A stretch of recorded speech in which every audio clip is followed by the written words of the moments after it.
Hello everyone. सर्वप्रथम श्री स्वामी समर्थ.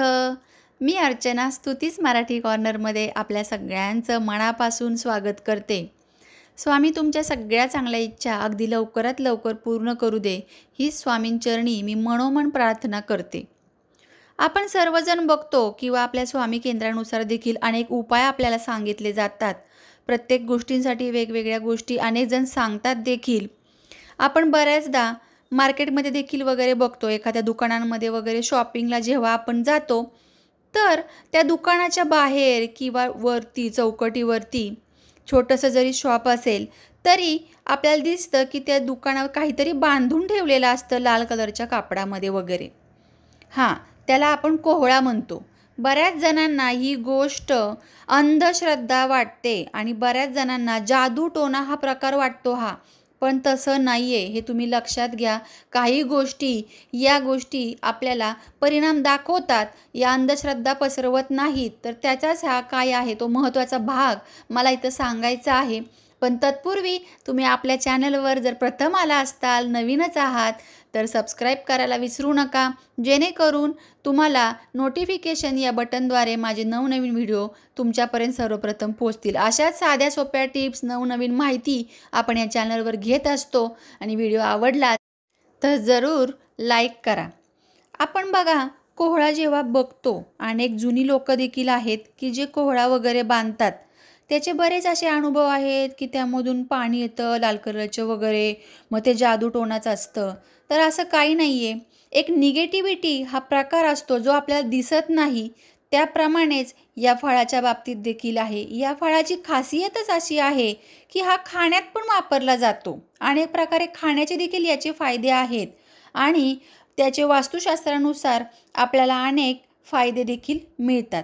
म्हणूनच आपण जेव्हा हे पाहतो दुकानात वगैरे एंट्री केल्यानंतर किंवा अनेक जणांच्या घरामध्ये मोठमोठ्या मंदिरांच्या एंट्रन्समध्ये देखील हा कोहळा नावाचे फळ आपण बांधलेलं पाहतो.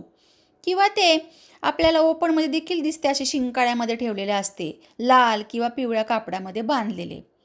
आपल्याला आपल्या नजरेत हे दिसतं, पण आपण त्यामागे दुर्लक्ष करतो किंवा माहीत जरी असेल तरी त्याचा वापर करावा की नाही ही शंका कुशंका मनात अनेक वेळा येते. कारण कोणी काय सांगतं, कोणाचे वेगळे विचार असतात, कोणाचे वेगळे, त्यामुळे आपण ही गोष्ट पूर्णपणे टाळतो.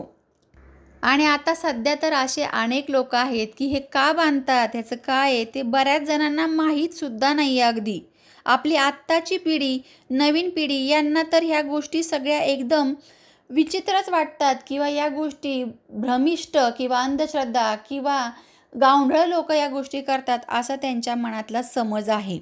पण काही गोष्टी आहेत अजूनही. तुम्ही बघा, आत्ताच्या आपल्या मुलांची दृष्ट वगैरे आपण काढतो तेव्हा कुठं त्यांची किरकिर वगैरे काय असेल ते निघून जाते. तर त्याच प्रकारे काही गोष्टी असतात ज्या आपल्याला वापरल्यानंतर किंवा त्याचा अनुभव घेतल्यानंतर त्याचा आपल्याला महत्त्व किंवा किंमत आपल्याला कळते. आता त्याचा योग्य वापर कसा करायचा आहे हेच आपण आज समजून घेणार आहोत, अगदी सोप्यात सोप्या पद्धतीने. जर आपण नवीन घर वगैरे बांधलेलं आहे, आपली वास्तू आहे किंवा नवीन शॉप आहे, नवीन दुकान आहे, बिझनेस वगैरे आहे, तर तुम्ही तुमच्या मुख्य दरवाजाच्या बाहेर कोहळा हा नक्की बांधला पाहिजे. आतून येताना बांधला पाहिजे किंवा बाहेर, म्हणजे येणारा जाणारा त्याला क्रॉस करून आला पाहिजे. म्हणजे त्याच्या डोक्याखालून तो कोहळा असा गेला पाहिजे, असा तुम्ही बांधला पाहिजे. कारण यामुळे काय होतं नेमकं की बाहेरून जी येणारी व्यक्ती आहे ती कोणत्या इंटेन्शननी आलेली आहे किंवा त्याच्या पावलांनी कोणती निगेटिव्हिटी खेचून आणलेली आहे आपल्याला कोणालाही माहीत नसतं.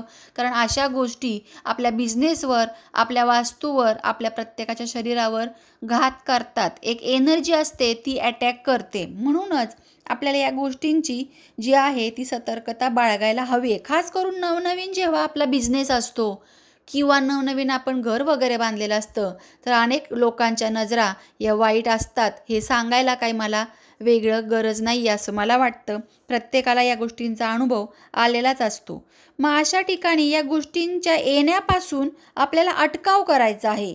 त्या गोष्टींचं प्रमाण भरपूर प्रमाणात कमी कसा करता येईल घरच्या घरी ते आपण पाहायचं आहे. नकारात्मकता एकदा का नष्ट झाली की पॉझिटिव्हिटी आपोआप वाढतच जाते.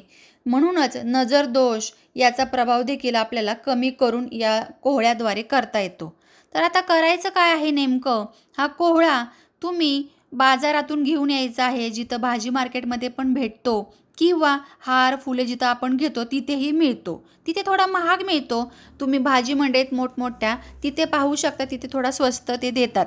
तर तो घेताना काही गोष्टी लक्षात ठेवायच्या आहेत, की तो आपण जेव्हा बघतो, घेतो, तो सर्वप्रथम तो कोहळा आणताना त्याला देठ आहे का हे चेक करायचं आहे.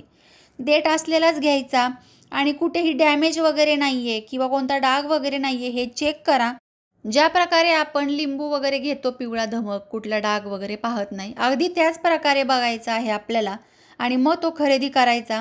आणल्यानंतर तो स्वच्छ धुवून घ्यायचा, पुसून घ्यायचा आणि आपल्या देवाऱ्यासमोर तो ठेवू शकता. काही हरकत नाही आहे, कोणतेही हे काही वाईट वगैरे नाही आहे आपण काय करतोय ते. म्हणून तो देवाऱ्यासमोर ठेवून एका प्लेटमध्ये वगैरे आणि तुम्ही काय करायचं आहे, ओम आणि स्वस्तिक काढायचं आहे आपल्याला. ओम जे काढायचं आहे ते अष्टगंधानेच काढायचे, लक्षात घ्या. आणि स्वस्तिक हे कुंकवाने काढायचे. दोन्ही साईडला काढायचं कोहळ्याच्या. दोन्ही साईडला म्हणजे मागून पुढून तुम्हाला म्हणजे दिसलं पाहिजे कोणत्याही साईडनी. दोन्ही साईडला काढायचं ओम आणि स्वस्तिक. आणि जे काजळ असतं, मार्केटमधून काजळाची एक डबी आणली तरी चालेल, काजळ पेन्सिल वगैरे. त्यामुळे तुम्हाला काय करता येईल, देठ जे आहे वरचं, जे मी तुम्हाला सांगितलं, त्या देठापासून कोहळ्याच्या खालच्या बाजूपर्यंत एक रेघ ओढायची आहे आपल्याला. हे सगळं झाल्यानंतर एक लाल कापड तुम्ही घ्यायचं आहे. त्यानंतर हे त्यामध्ये ठेवायचं आहे व धूप, दीप म्हणजे दिवा ओवाळायचा आहे, अगरबत्ती ओवाळायची आहे. मनोमन प्रार्थना करायची आहे त्या फळाला, हे फळा मी तुला माझ्या निगेटिव्हिटी किंवा माझे जे काही त्रास आहे त्यातून माझी सुटका करण्यासाठी माझ्या घरात किंवा व्यवसायाच्या ठिकाणी बांधत आहे. तर तुझी मला मदत मिळू दे. तुझे जे काय आहे शक्ती, त्याचा प्रभाव तू दाखव आणि मला या सगळ्यातून बाहेर काढ, असं म्हणायचं आहे. किंवा तुमचा जो काही त्रास आहे, वाईट शक्ती तुम्हाला सतावत आहेत, निगेटिव्हिटी, ते सगळं तुम्ही मनोमन प्रार्थना करायची. आणि मग तो जो कोहळा आहे तुम्हाला बांधायचा आहे, वरती असा बांधायचा आणि 3 गाठी मारायच्या आहेत त्याला. ते बांधताना 3च फक्त गाठी बांधायच्या आणि ते घरात अथवा आपल्या जे दुकान वगैरे व्यवसायाच्या ठिकाणी जिथून एंट्री होते तिथं बांधायचं आहे. कोणीही आतमध्ये येत असताना त्याची नजर त्याच्यावर गेली पाहिजे आणि तो कोहळा जिथे बांधला आहे त्याच्या खालूनच त्या माणसाची किंवा त्या व्यक्तीची एंट्री झाली पाहिजे, याची काळजी फक्त तुम्ही व्यवस्थित घेतली पाहिजे. आता हे झालं सगळं. हे कसं करायचं आहे, काय करायचं आहे, कसा याला प्रार्थना करायची किंवा कसा सिद्ध करायचा. त्यानंतर तुम्ही हे बांधायचे कधी हे पण बघूया. शनिवारी बांधू शकता, शनिवार हा खास वारच आहे यासाठी, किंवा अमावस्येला बांधू शकता, पौर्णिमेला, अमावस्या टू अमावस्या, पौर्णिमा टू पौर्णिमा किंवा शनिवारी, महिन्यातून कोणत्याही शनिवारी तुम्ही करू शकता.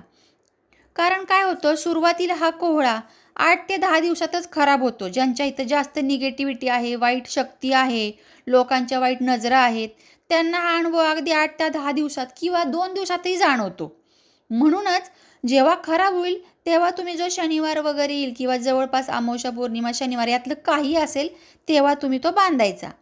कोहळा काय करतो, निगेटिव्ह एनर्जी जी आहे ती स्वतःमध्ये सामावून घेतो. त्यामध्ये म्हणून काय होतं, तो लवकर खराब होतो, सडतो. म्हणून तो काय करायचा, तुम्ही कचऱ्यामध्ये सरळ डस्टबिनमध्ये टाकू शकता. कोणत्याही नदीत वगैरे प्रवाहित करायची गरज नाही आहे. त्यानंतर नवीन आणायचा आणि ज्या प्रकारे मी पद्धत सांगितली ती पद्धत सोप्यात सोपी तुम्ही करू शकता आणि अनुभव जरूर घ्यावा.